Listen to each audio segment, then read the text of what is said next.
If you would like a dash cam for your car, but you want to avoid a dash cam that looks like this with wires hanging down, but you want a factory fitted look like this, then look no further. Hello everyone, Wilson here, and a warm welcome back to my channel. Today I'll be fitting a dash cam supplied from a company called Fitcamx. So Fitcamx supplies OEM looking cameras that fit into the mirror housing of your car. I'll be fitting this camera into the BMW 1 Series F40 behind me. Without further ado, let's proceed. Right, let's come to the unboxing. So let's see what's inside. So first things first, you have the actual camera unit. So it looks like this. The whole module replaces the rear view mirror housing. So this camera has the input power connector, as you can see, and also the rear camera input. So just be aware as well, if you want the rear camera, you have to make sure you order the rear camera version, because if you order the front camera version, it doesn't come with the wire for provisioning the rear camera at a later date. So that's very important. So this housing has the SD card at the side, as you can see here, the camera lens there, and a couple of buttons here, which switches the unit on and off manually. It should come off automatically when you start the car, but you can switch it off manually there. And you also have a capture button for capturing photos on the go. Like if you had, you want to capture something important, you can press it and it'll just take a photo of it. The 3 holes below the 2 switches. So the bottom one is a reset button. The second one is the LED status, and the top one is the microphone. So in that box, what else we got? So this is a rear camera version. So as you can see, that's the rear camera, which will stick onto the rear window later on. It has a 5 meter long lead, and then at the end of it, like you can see, that will connect to the actual front mirror housing and provides all the power and everything else. So you don't need to run separate power for this. We also ordered an optional extra for this kit. So the optional extra we ordered is the fuse kit, as you can see here. So the fuse kit allows you to tap into the fuse box, so we can have the switch live, and also parking mode, because parking mode is important. So if you're not in your car, it will start recording when it detects a collision. So that's an optional parking mode wireless, which you need to order from their website. This little short lead there, if you don't order the parking mode harness, you'll get this as standard. So this loom powers the actual camera from the rain sensor loom, so it's plug and play. So if you don't want a parking mode, you use this loom. We've also ordered 2 optional extras. So these can be ordered from the Fitcam website as well. These are the polarizing anti-glare camera filters. So I'll just show you. So this is for the rear camera, the bigger one, and they just stick onto the camera itself. And same goes for the front camera as well. And finally, in the box you have a trim removal tool, so that's quite handy. You can keep that, that's quite a sturdy unit. A couple of sticky pads and a USB SD card reader, so you can read the SD card when you take it out of the original unit, and that goes into your laptop. Right, so first things first, we've got to remove the original mirror housing cover first. That should just unclip off or slide off. We'll see how it comes off shortly. So I think like the previous Mini we done, the middle needs to split apart. Yes, it does. So you need to split the 2 covers apart with that trim removal tool. That's the first half undone. And that's the second half just come off. So they're all just clipped on. You just unclip it in the middle and it just slides out like this. Now with the cover removed, we've got to start running the rear camera loom, starting from this position towards the back. And the reason why we're doing that is we want to lose the slack at the rear of the car rather than leaving all the slack in the front area. So this should just pop up with a trim removal tool.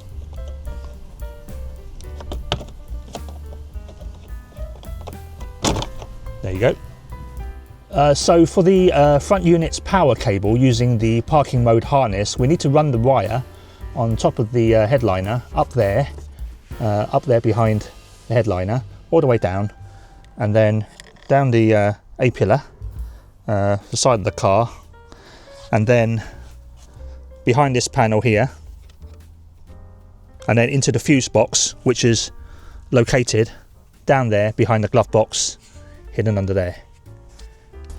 So we're just feeding the cables behind the A-pillar there and the side of the headliner as well. It's a bit tight area, we might need to take that A-pillar off, so let's see how we get on.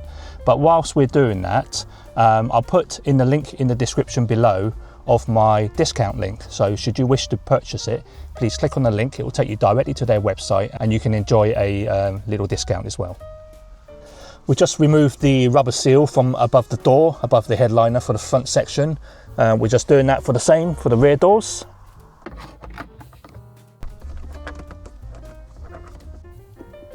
So we come to the rear section now with the wire, the rear camera. We've got to remove that rear panel so we can run the rear camera wire up there and then up the headliner here and then into the rear windscreen.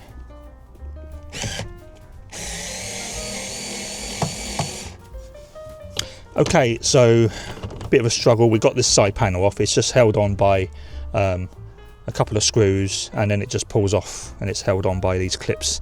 So now we release the rear side panel, we can get to the grommet at the top here to run the camera wire along into the rear window area here. Now this panel needs to come off, so this one should just pull off. There you go.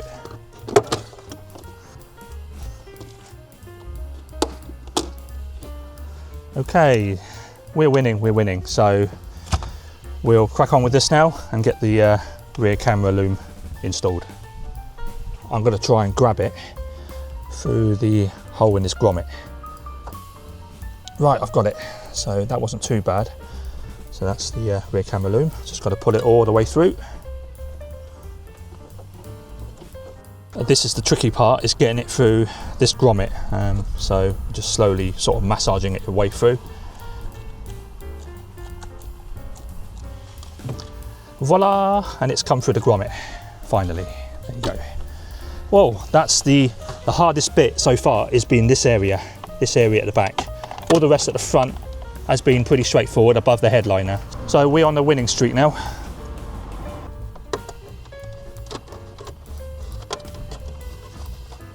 For the parking mode harness into the fuse box, we had to find the right loom from the Fitcamx parking mode harness. So all the looms have got different size fuses, so pick the one that suits the car's fuse box. So we've done that already, and I've just shown you what we've connected. So you need to find the permanent live and the switch live, which comes off with the ignition. So this is what the fuse box looks like in the glove box area behind the panel of the F40 BMW.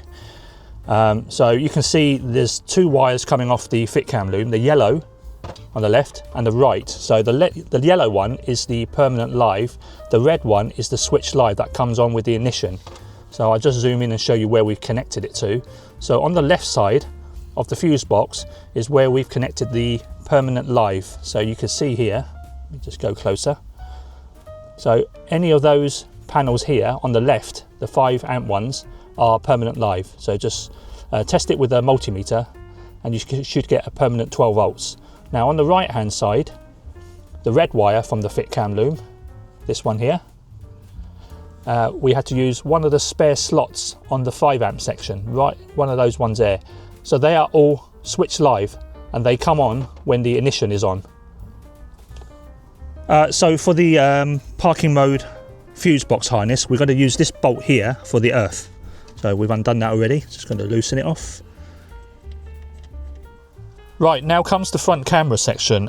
So the camera section, it came as whole unit like this when it came, but you have to split it in half like the original housing. So to split it in half, you have to squeeze your finger there and there at the bottom, and then that bottom section unclips from the whole cover. The front section wasn't too bad, it just kind of pulls off. It's just the top bit, you've got to be really careful because you've got all the wires there and everything. Squeeze there and it should just pop off like this. And now what we'll do is, essentially, we've got to slide this half, the left side first, because it's got all the wiring loom, into behind the mirror like this, and then slide the right side and clip it in. Right, the wires for the left side of the cover, we've connected it up first, so it makes it easier when we assemble it.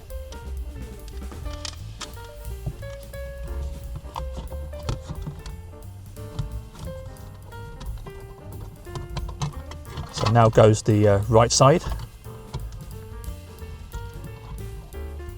and we'll show you the end result shortly. Okay, so we're done after a bit of fiddling. You can see it there, the final result. The trick is, so give a bit of hint for everybody, is to get the left side in, slide in first so it's flush against the window, this left side section, and then, because the right side hasn't got any of the wiring loom, you just slide it in from the right, and then push it, clip it all together, just squeeze it all the way down, squeeze it down here, and it will clip in, the whole lot will clip in, and then that's the final result. And now the rear section we've got to finish off. We're just cable tying the excess loom from the runs in from the front of the camera, and then after that we shall be fitting the rear camera, which just plugs in onto the rear windscreen in that position there. Right, I've got to put the polarising CPL anti-glare lens on, so do that on the rear camera first. Let's just peel this blue film off first before we stick the filter lens on. Okay, that's peeled off. Okay, that's done for the rear camera. We'll stick on the rear camera to the rear window later because we need to adjust the position of where the camera is. We need to load the app on the phone and just work it out later. Push it up to the windscreen. Okay, hold it there. So we came across a same issue that we had when we fitted it to the Mini. The unit wouldn't power on when we switched the ignition on, and it's the same problem. Basically what it is, on the fuse box parking mode wire, the red wire, the switch wire which comes on with the ignition, we had the holder the wrong way round. So the fuse holder needs to be rotated 180 degrees and then plugged in into the fuse board. I don't know why, because it's opposite to the other side. So just remember that if you don't get any power when you switch the ignition on, take the red one off, rotate it 180, plug it back in, and it will fix that problem. Now when we start the ignition, the LEDs come on and it's working. Rear camera is stuck down in that position there, and it will go as far as it will go at the top. It's slightly off center because on the right there's that heater element line, so we had to do it slightly left off center so it doesn't pick up that line on the camera. Installation is done. Now we're going to do the app on your phone, so you can scan this QR code to install the app. So we've installed the app already onto an iPhone, so we're just connecting now. So when you connect, you have to pair up to the camera, so you just follow the instructions on the settings, etc., to pair up, and straight away we got the front camera working at the moment. So let's just go through some of the basics. So if we can, that's the camera settings that we're going into now. So obviously in the camera settings you've got a variety of settings: sound recording, video resolution, exposure compensation, etc., etc. And the important bit is the parking mode. So if you installed the parking fuse harness, which is what I have, you need to make sure that's on. Otherwise, if you're just connecting directly to the rain sensor, you can't have parking mode on. It doesn't work because it's not got a permanent live and switch live. So within this app you can select sensitivity of the parking mode detection, etc. And there's various other settings. I won't run through everything because it's all in the manual, and it's pretty self-explanatory once you go in the app. So you can have a play with that once you've loaded it in. But the main thing is, we'll just show you the front and rear camera. Right, so we'll just show you the cameras on the app, the camera video footage. There it is. So that's the front camera. And then we've got the rear camera as well. So we switch to the rear camera. So the app will record front and rear, and it will be stored in different files in the file system. You can select the loop recording option in different intervals. So if you click on that option there, you can select 1 or 3 minute intervals. So each file is segregated into small files of 1 or 3 minutes. So personal choice what you want to set that to. Right, let's talk about the video resolution. So the front camera is a 4K unit. The rear camera is a 1080p. In the app, you can select the resolution of the front camera, and we've currently set it to maximum 4K, as you can see there. And but you can also switch it to 2K if you want on the front camera. The rear camera, it defaults in 1080p. Right, we'll talk about the file system, so the camera files. So it's stored on obviously the SD card in the camera itself, but you can download it onto your phone as well. So all these are the files that has recorded so far. These are the loop files.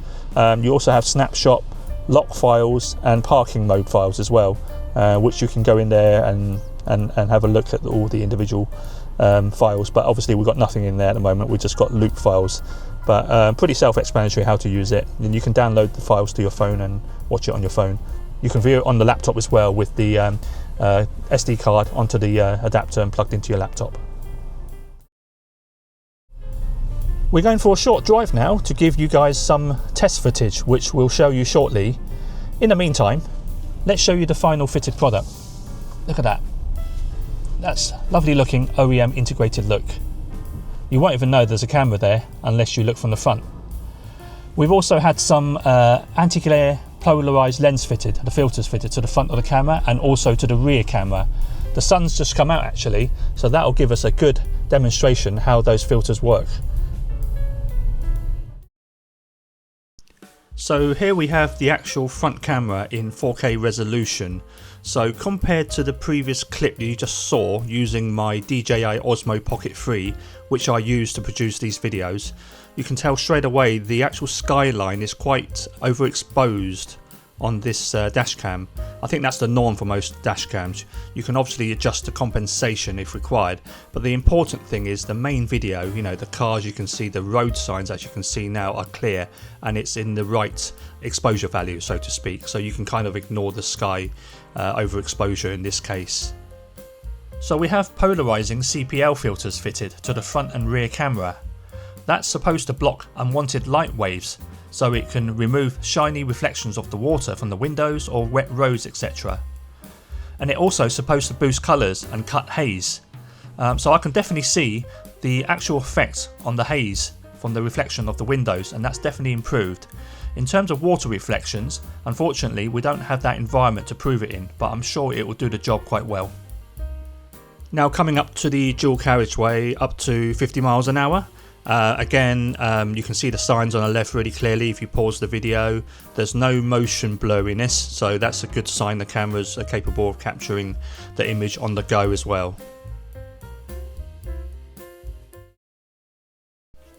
Now comes to the rear camera. The rear camera is at 1080p specification. Now straight away you think 1080p is a compromise to the front 4K camera. There's no compromise, the image quality is just as good. You can clearly read the registration of the car behind you, and if you wanted to, you can see who's behind the wheel and the passenger seat. The only thing I would say is, same situation as the front camera, the skyline is a little bit overexposed, but that can be sorted in the exposure settings within the app. The motion quality of the camera is spot on, no issues whatsoever, same sort of quality as the front camera. The field of vision is quite good. It's quite wide, you can clearly see the other cars in the other lanes, and I have no complaints. Overall, I think this is a good rear camera for the price. Right, time to wrap this up. I hope you guys enjoyed watching this video showing you how to fit the Fitcamx OEM looking dashcam into the F40 BMW 1 Series behind me. Don't forget to use my discount link in the description below should you wish to purchase this camera. Please remember to like, share and subscribe, and I'll see you guys in the next one. Cheers, bye.